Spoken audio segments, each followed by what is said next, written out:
Welcome to the Shifting with Marlee podcast. I'm Marlee. Thank you for joining me wherever you are. All that I ask of you, the listener, is to have an open mind and an open heart. And in return, I offer you myself.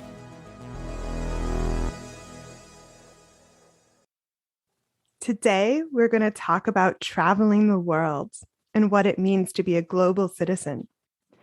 We're going to talk about coming home to ourselves, finding peace within, and being able to feel grounded no matter where we are in the world. It's easy to forget as we go about our day-to-day lives that we are one species on one planet. It's easy to forget that we are all citizens of the earth. We may each occupy just a tiny space physically. We each have our corners of the earth and our perceived differences. But it's time we remember we are all part of an interconnected web that spans the whole globe. It's time we remember that the earth is all of our homes. And perhaps through exploration, we can find that connection to each other and the earth that seems to be missing. So today we're going to talk to someone that travels for a living. I'm honored to welcome to this conversation Helia Aurora. Helia is a Reiki master and teacher and founder and CEO of SolQuest Global, where she is a trekking guide, cultivating unique and powerful traveling experiences for individuals and groups. Welcome, Helia. Oh, hi. Oh my goodness, that intro just brought so much emotion and love into my heart. Thank you. Thank you so much for being here. I'm so grateful we connected. Same. I want to say igualmente because I'm in Mexico. Before we get started, can you let people know where they can connect with you? You can find me on Instagram at Helia_Aurora. I also have a website right now that is lotusheartenergy.com, and it's being upgraded by April. It'll be SolQuestGlobal.com. Great. And I highly recommend connecting with Helia to everyone listening. So to start off today, can you please share with us your story, your journey to where you are today? Okay, so I've been feeling into this, and I think I'm going to share something I've never actually shared publicly before. So actually, I have had a really beautiful life and experience where I find I've always had a lot of ambition and opportunity and desire to succeed and to move forward in life. And I left for the Navy right after high school, and something that really kind of was pushing me out was my family struggles with addiction, and my brother and my dad, there's really heavy, hard drug addiction. So leaving and creating a life for myself, an opportunity, gave me a chance to really heal those wounds and connect with my family in a new way. And in this aspect of showing people how free and showing my family how free we can be. And it's been really healing. I just came back from visiting family a few days ago, and I just feel so much love for the experience that I've had to grow from. So like I said, I joined the Navy, and then I went to college, and in college I was studying science. I was super into biology and chemistry and wanted to learn everything about the brain as possible. I want to help people, and that's been my goal since I was a kid. And somewhere along the way, I just started to have a really crazy awakening, like things that I could not describe or understand. And it was like electromagnetic fields were forming in front of me. Things were moving. The weather was talking to me. And I was just like, I can't stay in school. I have to leave. So I made enough money to leave for India. And that's kind of where my journey began. And I went on a pilgrimage in Nepal and learned Reiki along the way. And now I'm here. Wow, Helia, thank you so much for sharing. That was really beautiful. And can you let people know, since I know where you are today, is you've started your own business. So can you tell us a little bit about that? Yes. So SolQuest Global is business. I have this distinction where I don't really call it my business because it's actually given to me through the universe. It was channeled through. And this vision, I'm working with people to take them on personal pilgrimages and also doing retreats and really awakening work to connect people to the beauty of the earth as well as to the beauty within, and contributing to that and giving back. So yeah, the idea is to just meet with whoever wants to explore, and we just create something really beautiful together, and we cultivate culture and all of these different aspects of traveling in the world that I fall in love with every time I travel. It's really special. What you're bringing to the world is really important. And have you felt supported by the universe in starting your own business and following your passion and following what you channeled? I absolutely love this question. Yes. I feel like the universe is like, here's this opportunity, it's yours. And I was like, okay, I'm going to do this. And since I said yes, it's like everything has aligned in my life to provide me with my ideal environment and circumstances. And I really believe in building a business. It's not so much about what you know, but who you know. And I keep getting connected with the most beautiful people. And I think that's the way the universe is working through this. Is like, oh, here's this person. Oh, here's Marlee. Be on her podcast. Connect with her as a friend. And it's like my community and my global community just grows, and I feel so supported and so loved. That's so great. I'm smiling ear to ear right now. I'm so happy for you. And your story is really inspiring. And Helia, I know as part of your discovery journey and as part of your current traveling lifestyle, you travel a lot on your own and you've had your own personal pilgrimages. Have your experiences traveling solo and starting a business from scratch help you develop trust in yourself and trust in your intuition? Absolutely. I feel like traveling actually allowed me to meet myself. I lived my life in this way where it was like I had an inner parent that was telling me, you're not supposed to do that, or no, or this person's going to think this thing of you if you do that. So I kept myself in a very small box of like the expectations of others, which was really, I guess, the expectations of myself. So traveling allowed me to really like strip away those beliefs of I can't do this, or I shouldn't do this, or that's weird, or all of those little questions that come into our head, and just connecting with people of different cultures and different norms and seeing how different we all really are on a global scale. And each culture, even within the same culture, every tradition is a little bit different. And so I just began to really trust my own inner culture, like there's this energy within that was hidden from myself. So doing that, I learned to trust myself, and it's really activating for the solar plexus. And I think that's part of where SolQuest Global comes from. Is soul means sun in Spanish, but it also represents the solar plexus, which is our identity and the way that we share our purpose and our light in the world. So this business has really helped me to really anchor myself into my beliefs and being able to share that in a way that feels really good and aligned to me. Wow.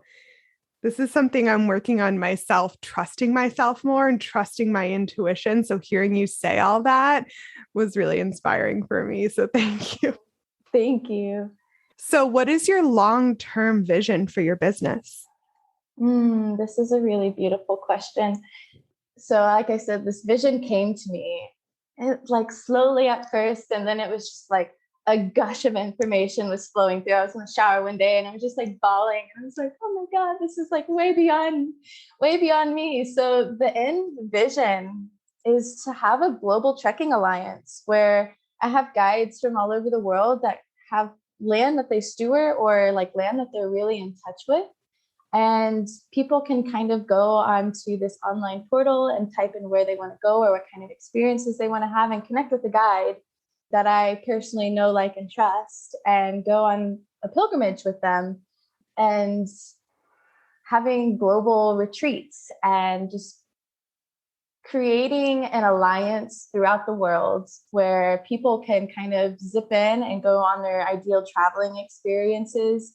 And then all of the money that is raised, a huge percentage of that is going directly into land funds. It's going into permaculture. It's going into people in different countries that want to steward land and have a big vision that I align with. And I'm like, okay, animal sanctuary. Here we go. Plant medicine journey sanctuary, and just really creating the space for people to shine and to have contribution in the world and contributing together.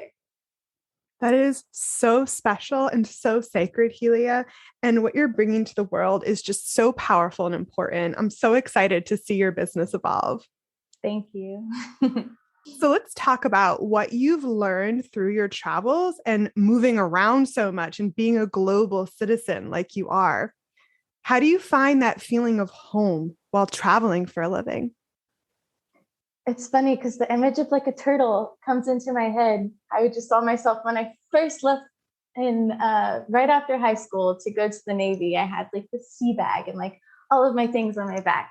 And I travel with things that I feel connected to. So there might be crystals, or for me, jewelry is important. Most of my jewelry is connected to someone. Someone gave it to me. So I keep these things that remind me of home. For me, home is the feeling of connection and people. Also, I am a picture hoarder. So on my phone, like if I'm feeling sad while I'm traveling or like missing family or friends, I have all of these beautiful memories in my phone. My phone is really like a gallery of love for me. And so I have all of these things that come with me, but there's also that feeling that I've cultivated home within. And I've always felt like the earth is my home. I've had a hard time finding one home because I'm like, the earth is my home. I love the mountains. I love the trees. I love everything. So as long as I'm feeling connected to my heart and my purpose, I feel at home. And when I'm not, then I have all these other beautiful things, jewelry and pictures and clothes and all of these. Yeah, my home right now is just full of trinkets from places I've traveled. And it's just, my home just expands every time I go somewhere. Wow, I love that so much. And for me, that's a really big challenge because I'm a really big homebody. And I also tend to feel ungrounded when I travel.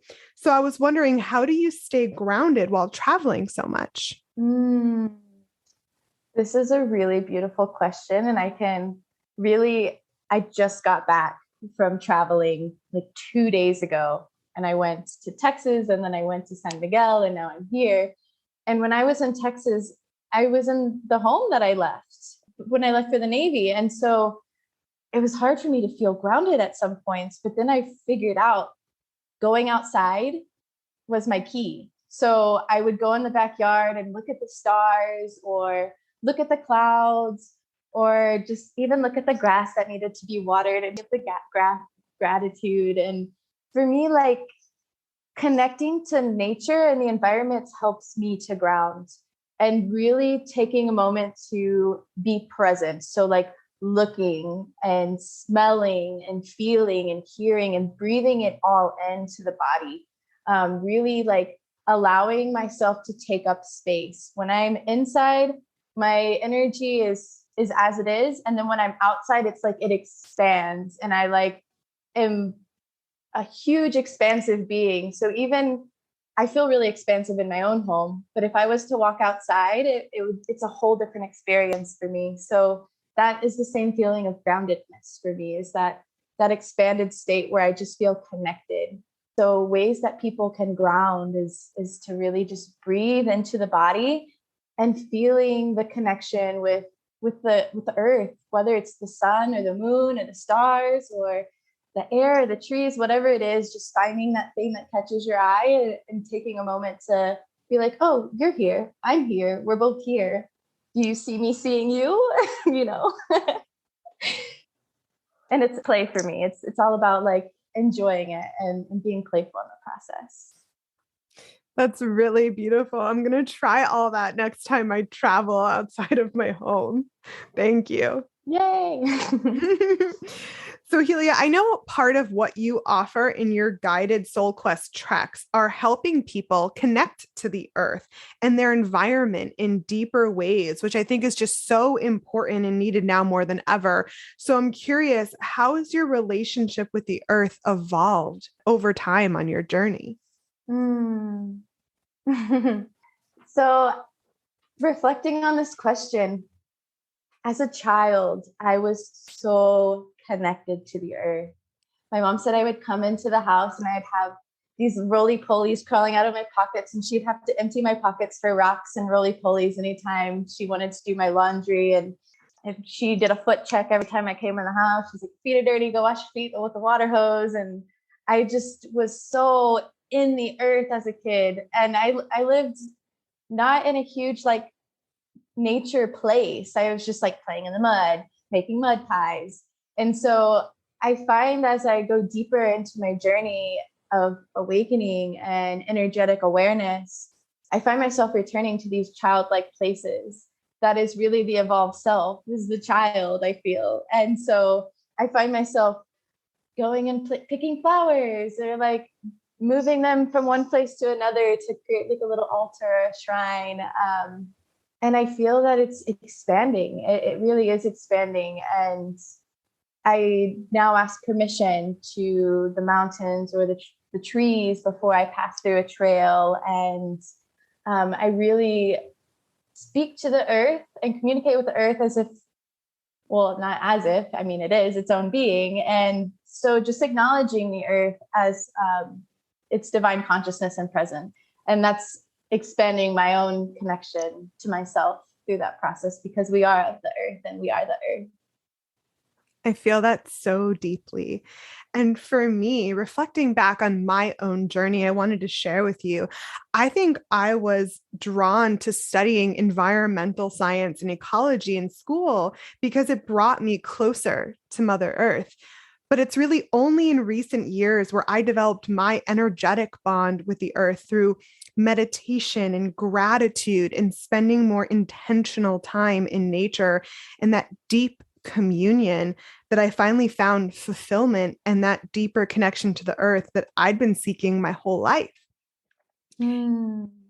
And I think for me, the next level in my relationship with the earth, I'm personally feeling called to explore is through travel and getting to experience more of the earth's beauty and offerings, but in a very intentional way, like you said.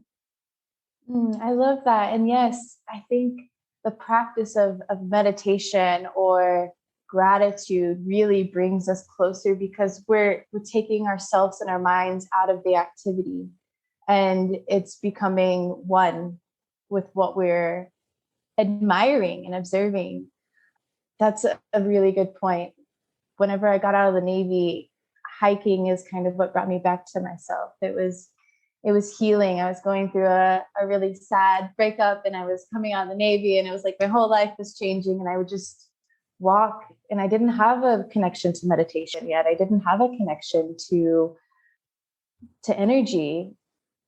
And the earth still did so much for me, and it just held me, and it encouraged me to get out there more and more and more until that relationship started to really develop. The more we're present, the more that relationship develops. Yeah, I totally agree. And beyond asking permission when you're traveling, is there any other ways that you honor the earth in your travels? Yes. So everything is of the earth. We're of the earth. And when I'm traveling, to me, a very important part of connecting to the earth is connecting to the culture and the peoples of the land that I go to. So eating the local foods, checking out the vegetation, and what kind of fruit are grown here and what kind of vegetables are grown here, because my body is in that environment. So it's really wanting that part of the earth.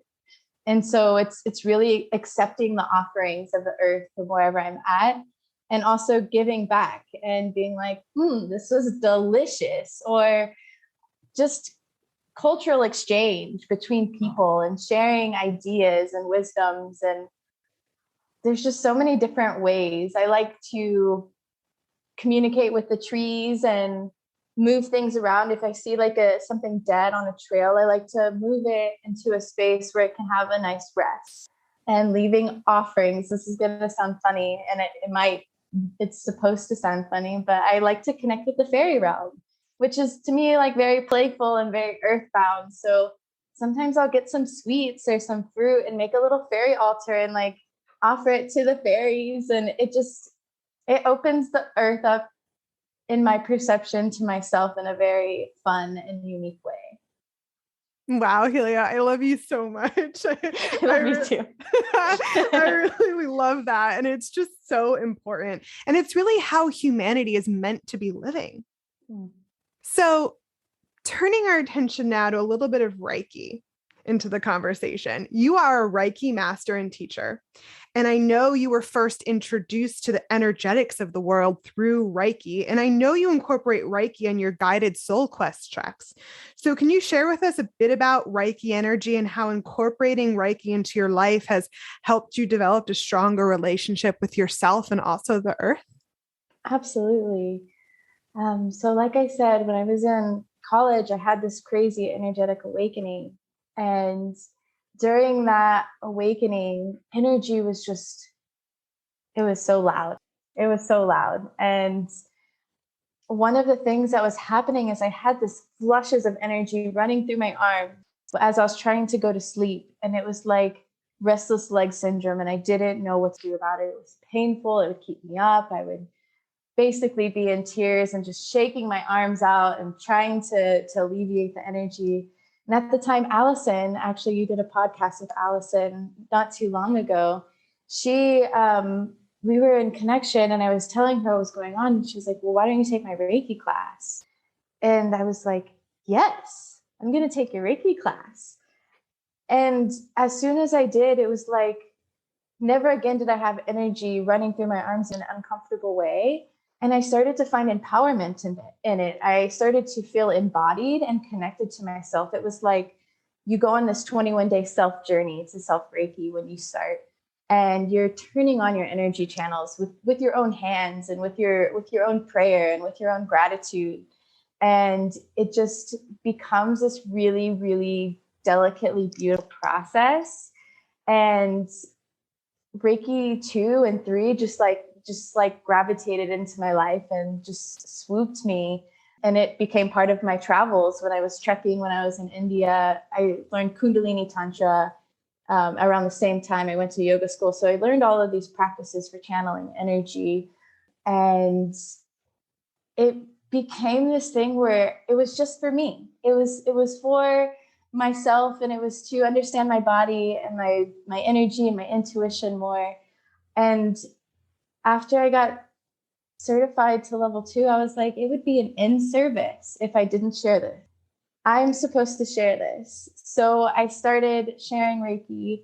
And what I found is that Reiki hits the ears of very few amount of people because it is a very specific energy practice that doesn't reach so many demographics.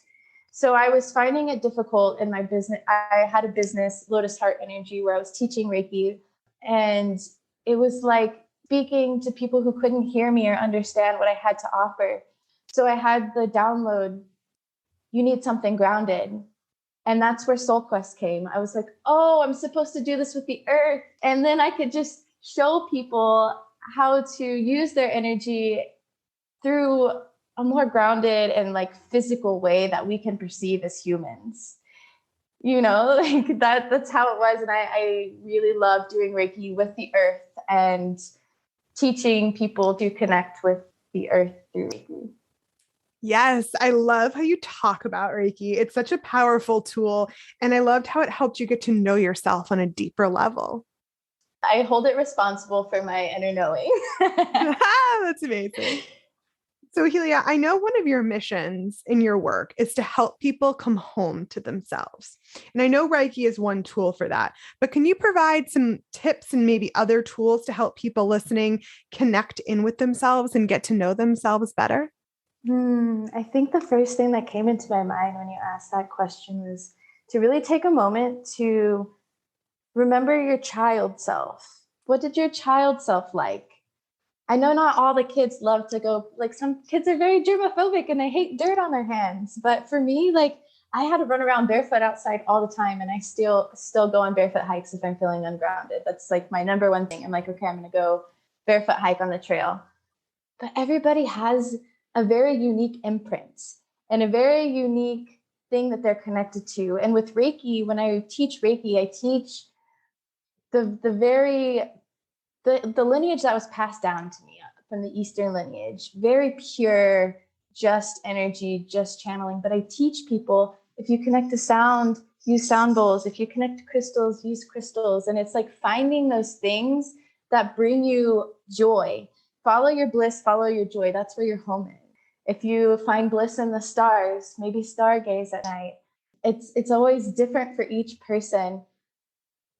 And as earth beings, we can always go outside and admire a flower, or maybe animals are your jam. So speaking to animals or going and petting a dog on the street, there's just so many things that we as humans and individuals can connect to as home. And so it's really about discovering what it is for you and what it is that allows you to feel really embodied and really present. For me as a kid, like, animals were way easier for me to communicate with than people.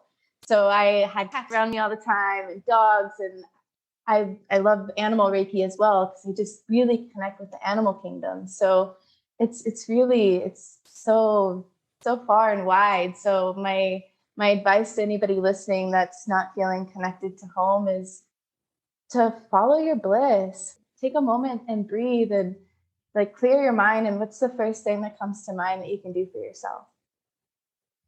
I love that. Thank you so much. That's really great advice. And along similar lines, do you have any practices you recommend to help people find more awareness and presence, no matter where they are in the world? Yes. So, like I said, I studied Kundalini Tantra Yoga as well. So there's energy. Everything is energy, and the spine is like a huge channel of energy for us. So if you're feeling disconnected, just take a moment to feel your spine. And you could breathe starting from the tailbone and then breathing up to the head and just feeling that energy pulsing through. And then once you feel yourself, you can drop a cord down into the center of the earth and breathe up the earth and breathe it into the body. And then you can send an antenna up into the stars and breathe down the stars into the body. And this is just a really beautiful way to bring back presence into the body. Something I also do before any yoga practice, any Reiki session, is I take a moment and I clear my mind and I just call back all of my energy from the day. I call back all of my energy that's left with family, that's left with friends, that's worth with to-do projects, with my business, with traveling next week, like anything that's scattered, even things in other realities and dimensions. I call it fully into presence, into myself, and in a way, cutting all of those cords away to where it's just me. And then at that point, if I need some extra support, I ask for support from my star family or Archangel Michael or the fairies or whatever it is you connect with. It's always different. And when I'm working with other people, the energies that come through for each person is always different. Like sometimes I connect with like the Galactic Confederation or something really out there, and I'm like, where is this coming from? Or sometimes I connect with like Mary Magdalene, or it's so different. Each person has such beautiful channels. There's so many beautiful things that we can connect with. Yes. Wow. I just got full body chills. That deep awareness and presence is everything. That energy hygiene, those practices are everything. It's the goal, no matter if we're at home or traveling the world. Ooh, that energy hygiene brought a really beautiful point. One of my newer practices that was very difficult for me to do because I wasn't super embodied growing up. I was very athletic and very linear focused, and I always was told I had no rhythm. So I never danced, and I was really shy about it. So in my awakening process, I started going to drum circles and ecstatic dance. And it finally got to the point over maybe like the last year or two where it felt really comfortable. And now I like wake up and I dance, I go to sleep and I dance, and just like that energy moving from the body. And you can channel so many different energies through movement and through dance. Yeah, music is really a powerful tool. Yes, I love that. I've actually recently started incorporating dance into my energy hygiene routine as well to help kind of move the energy that gets stuck sometimes during the day. And I've also found that to be really powerful. Mm. So, Helia, let's shift now to a broader level discussion because I personally find a lot of value in higher level perspectives. So, what have you learned after meeting so many different people from other countries and cultures in your travels? On a personal note, I've learned that everyone is my family. And it's just so beautiful. Everywhere I go, I just feel so welcomed and just so like enamored and in love. And it invokes this curiosity in me where I'm like, who are these people? And like, what are their traditions and what are they teaching me? And I believe that every time we travel, every time we go somewhere, we are opening up to a new perspective. We are receiving a new level of consciousness. The trees have consciousness, the mountains have consciousness, the Sherpas in the Himalayas have a very direct consciousness with the mountain. The Shipibo in the Amazon have a consciousness with the plants. So it's like everywhere we go, we get to open up this perspective and this new consciousness gets integrated into us. And then when we go home, it's like grounding that back in and integrating it into our lives. So I think that's the main thing that people all over the world have offered me is expanded consciousness, new lenses of perception, and also seeing different struggles and seeing what people overcome, because we're all experiencing this human reality in our own ways, whether it's through war, through famine, through resources being lacked, through family things. There's so much in our human experience, and to just have compassion and to learn from those experiences and to share love back is so healing. That's so beautiful. That perspective, I love it. It's so needed right now. And I think a lot of the power and importance and beauty in traveling is having those synchronistic moments with people outside of our day-to-day lives, learning from different cultures, learning from new people and experiences. And I saw a quote recently that resonated with me along these lines I wanted to share with you. And it was, travel creates so many opportunities for us to touch each other, sweet little moments between passing strangers. I love that so much. Will you send me that? Yes. Yes, I just loved that. And I think travel helps foster that connection to the larger whole and helps us remember that no matter our differences, we are all humans and we all deserve love and compassion. And to me, that's what it means to be a global citizen, recognizing our place amongst the collective. Yes, and the way you just described that in your words just brought into mind, we don't have to travel across the sea or even the next state over to travel. We can literally just leave out our front door and randomly walk a random path that we've never walked before and be curious about where it's taking us and say hi to people we've never said hi to. And that can be a little experience of travel. It doesn't even, you don't have to even go anywhere. Yes, you're so right. I totally agree. And have your experiences helped you release judgment of others and tap into unconditional love for humanity? Absolutely. And I feel a new layer of that being integrated every time I go somewhere. So recently I was just home with my family and I was with my younger brother who is working with these denser energies of addiction and just really heavy things. And I was with him and I just heard he's teaching you non-judgment right now. He's teaching you unconditional love. And it allowed me to be more present and it let me drop all my guards and drop the uncertainty in my heart and just be like, of course, it doesn't matter who you are, what you're going through, where you're at. We're always being taught non-judgment because anytime a judgment comes up in our heads, it's because there's something there that we need to look at. And maybe it's just like a little protection layer that we have on our hearts that's keeping us from being open.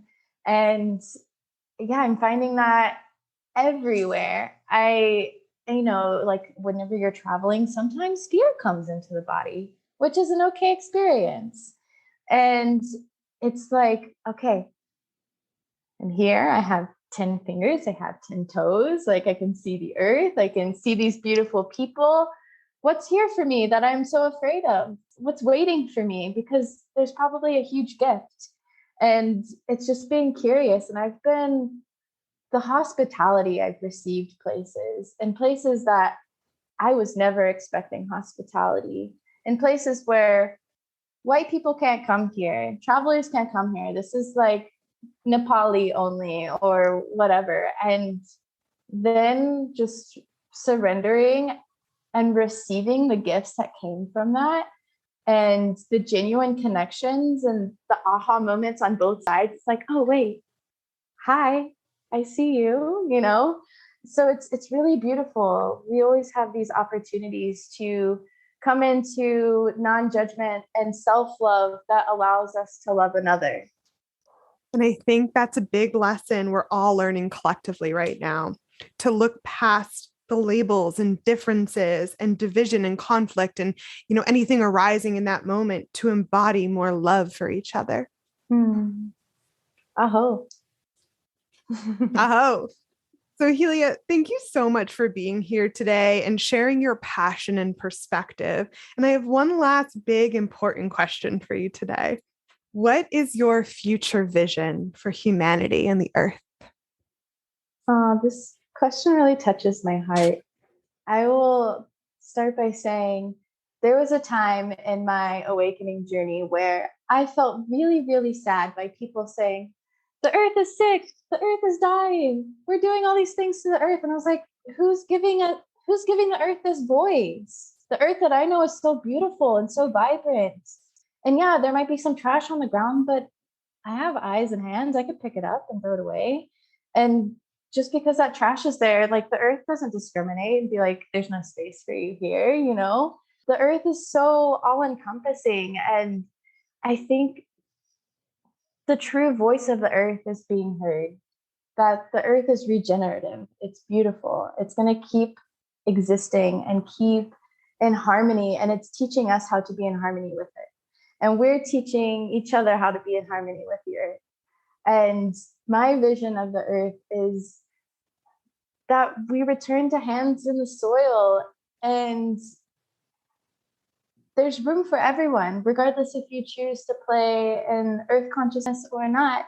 There's room and space for everyone to have their unique experience and to really invoke their inner knowing and their inner magic and their chosen reality.